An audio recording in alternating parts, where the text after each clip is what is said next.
आप सुन रहे हैं कुकू एफएम। किताब का नाम है जलालुद्दीन मोहम्मद अकबर, जिसे प्रकाशित किया है एबीपी न्यूज ने और आवाज दी है श्रीकांत सिन्हा ने। कुकू एफएम, सुने जो मन चाहे। जलालुद्दीन मोहम्मद अकबर, नवंबर 5 सन 1556, सरजमीन हिंदुस्तान के लिए एक तारीखी दिन, जब दिल्ली के बादशाह हुमायूं के बेटे अकबर की शाही सेना के शिविर में भारत का इतिहास करवट लेने जा रहा था।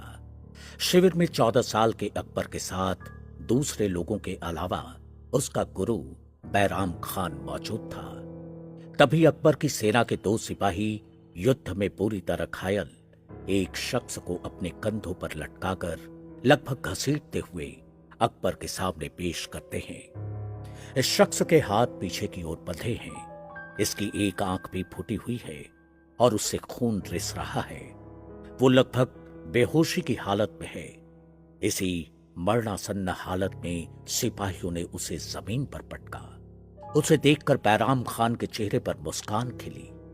वो आगे बढ़ा और उस घायल इंसान के करीब जाकर उसे गुस्साई आंखों से देखते हुए बोला, यही है राजा हेमचंद्र विक्रमादित्य उर्फ हेमू,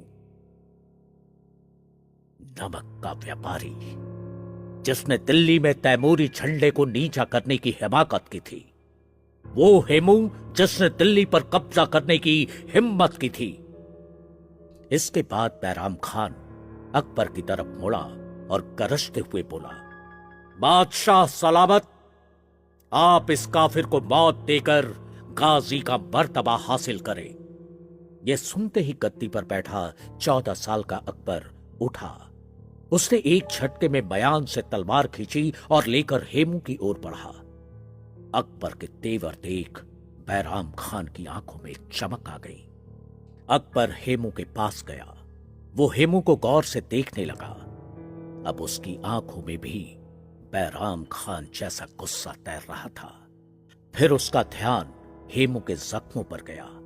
उसने देखा कि उसकी दाहिनी आंख से लहू रिस रहा है। उसके दोनों हाथ पीठ पर बंधे हैं। अकबर की आंखों का क्रोध बढ़ता जा रहा था। ऐसा लगा बस अब वो तलवार उठाकर हेमू का सिर कलम कर देगा। लेकिन ये क्या? अकबर ने तो अगले पल अपनी तलवार एक ओर फेंक दी और बैराम खान की ओर पलट कर बोला, खान बाबा, मैं एक बेहोश और अतबरे आदमी पर तलवार नहीं उठा सकता। बैराम खान को यह सुनकर झटका लगा। अकबर को गुस्से से देखता हुआ वो खुद आगे बढ़ा। हेमू के पास जाकर तलवार उठाई और आओ देखा रत्ताओ, एक ही बार में हेमू का सिर उसके धड़ से अलग कर दिया। हेमू के खून के छींटे अकबर के पैरों तक भी आए। अकबर सन्न हो गया। शिविर में सन्नाटा छा गया।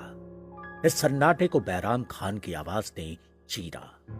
वो खून से सनी तलवार हवा में उठाकर चिल्लाया, हमारे शहंशाह इस हेमू का काम तमाम करके गाजी हुए, मुबारक हो, मुबारक हो। शिविर में मौजूद बाकी सैनिक भी चिल्लाने लगे, मुबारक हो, मुबारक हो। अकबर अभी भी अवाक था, लेकिन हेमू का अंत हो चुका था। इस मौत के साथ ही पानीपत की दूसरी लड़ाई खत्म हुई। कई इतिहासकारों की राय में राजा हेमचंद्र विक्रमादित्य दिल्ली की गद्दी पर कब्जा करने वाला आखिरी हिंदू राजा था और उसके अंत के बाद उसकी जगह ली 14 साल के जलालुद्दीन मोहम्मद अकबर ने। जलालुद्दीन मोहम्मद अकबर का जन्म तब हुआ था जब उसके पिता हुमायूं जान बचाकर हिंदुस्तान से भाग रहे थे। कहा जाता है कि अकबर अमरकोट में एक हिंदू राजा के घर पैदा हुआ, जहां दिल्ली से जान बचाकर भागी उसकी मां और कुछ लोगों को शरण मिली थी। मुश्किलों के दौर में उसके बचपन के शुरुआती दिन कांधार में बीते, जहां अकबर के चाचा ने उसे बंधक बनाकर रखा था। हिंदुस्तान के सबसे बड़े बादशाहों में से एक अकबर की जब पढ़ाई शुरू हुई तो पढ़ाने वालों की मानो शामत आ गई। बालक अकबर को कबूतरबाजी पसंद थी, घुड़सवारी पसंद थी, हाथियों की लड़ाई पसंद थी, लेकिन कुछ पसंद नहीं था, तो वो था पढ़ना लिखना। खैर, न पढ़ने की जिद के साथ अकबर की जिंदगी चल रही थी। इसी दौरान उसके पिता हुमायूं के भी दिन पलटे। किसी तरह हुमायूं पहले तो आज के अफगानिस्तान, फिर पंजाब और आखिर में दिल्ली की गद्दी पर काबिज हुआ। जब हिंदुस्तान में हुमायूं की वापसी हुई, तब उसने अपने बेटे अकबर को पंजाब का गवर्नर बना दिया। ये बालक अकबर की खुशनसीबी थी कि हुमायूं ने अपने सबसे विश्वस्त सेनापति बैराम खान को अकबर का गुरु या कहिए अतालिक नियुक्त किया था। बादशाह हुमायूं के लिए ये सही मायनों में उसके अच्छे दिनों की वापसी थी, लेकिन उसे क्या पता था कि उसकी ये बादशाही तो छोड़िए, उसकी जिंदगी भी ज्यादा दिन नहीं चलने वाली थी।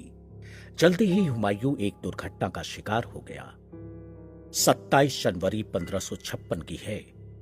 उन दिनों अकबर आज के पंजाब के गुरदासपुर के पास कलानौर में बैराम खान की देखरेख में सिकंदर सुरराम के अफगान सेनापति को हराने में लगा था। यहीं मुगल सेना के एक शिविर में एक रात बैराम खान अपने एक सिपहसालार के साथ उसके पास पहुंचा। उसने बालक अकबर से कहा, शहजादे, आपके लिए एक बुरी खबर है। क्या हुआ खान बाबा? बालक अकबर ने हैरानगी से पूछा। कुछ देर चुप रहकर बड़ी हिम्मत के साथ बैराम खान ने जवाब दिया, बादशाह सलावत को सीढ़ियों से उतरते वक्त सिर पर गहरी चोट आई है। अब उनका बचना नामुमकिन है। बैराम खान की बात सुनते ही बालक अकबर बदहवास होकर रोने लगा। बैराम खान ने उसे सीने से लगा लिया और उसे समझाने की कोशिश करते हुए बोला, शहजादे, चुप हो जाओ। ये वक्त रोने का नहीं, खुद को संभालने का है। और हां, जब तक आगे का फैसला नहीं हो जाता, ये खबर इस शहर दीवारी के बाहर नहीं जानी चाहिए। ये कहते कहते बैराम खान पलटा और अपने साथ आए सिपहसालार से बोला, आप शहजादे की ताजपोशी की तैयारियां कीजिए। जो हुक्म कहकर सिपहसालार वहां से बाहर चला गया। अकबर का सुबकना अब भी जारी था। बैराम खान फिर से अकबर को सीने से लगाकर उसका हौसला बढ़ाने लगा।